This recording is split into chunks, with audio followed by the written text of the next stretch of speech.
Hello everyone, welcome back to our channel. তো সকালে এখানে টিফিনে বানিয়েছিলাম ঘুগনি আর পরোটা। তারপরেই দেখো আমাদের বাড়ির সামনে ছিল তারামা পুজো, ঠাকুর চলে এসেছিল। মা এখানে শঙ্খধ্বনি বাজাচ্ছিল ঠাকুর এসে যাওয়ার পরে। আজকে দিনটি ছিল বুধবার, আর সন্ধ্যাবেলায় দেখো এখানে হচ্ছিল বাউল গান, তার জন্য অনেকটা ভিড় হয়েছিল। আর দাদু বারান্দায় বসে বসে দেখছিল সব বাউল গানগুলো। আমরা সবাই এখন রেডি হচ্ছিলাম, কিছুক্ষণ পরেই আমরা যাব পুজো দেওয়ার জন্য। ওপরে এসেছি রেডি হতে, যখন দেখো ওপর থেকে কীরকম দেখতে লাগছিল। আমাদের বাড়িতে লাইট দিয়েছিল, যার জন্য দেখতে বাড়িটা হেবি সুন্দর লাগছিল। প্রচণ্ড রকমের গরম ছিল আজকে। অন্যান্য বছর আমরা সুন্দর করে শাড়ি টাড়ি পরে সাজি, এবছর এতটাই গরম ছিল যে আর সাজগোজ করতে ভালো লাগছিল না। আর এখানে দেখো বাউল গানের তালে তালে নাচছিল কিছুজন।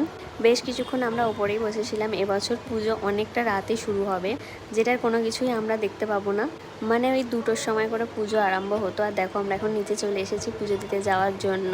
তো এখানে ঠাকুরমশাই সব রেডি করে রাখছিলেন, কিন্তু পুজো শুরু হবে না এখন, পুজো হবে মধ্যরাত্রিরে। অন্যান্য বছর আমরা সবাই অঞ্জলি দিয়ে থাকি, কিন্তু এবছর এরকম আর হচ্ছে না, কারণ অনেক সকালের দিকে হবে অঞ্জলি, আমরা অতক্ষণ থাকতে পারবো না। তাই সবাই আমরা এখানে ধূপবাতি দিয়ে এখন বসেছিলাম। আর তোমাদের দেখাই আমাদের বাড়িটা কত সুন্দর লাগছে লাইট লাগানোর পরে। বেশ কিছুক্ষণ থাকার পরে আমরা বাড়ি চলে এসেছিলাম, খাওয়া দাওয়া করে নিয়েছিলাম এখানে।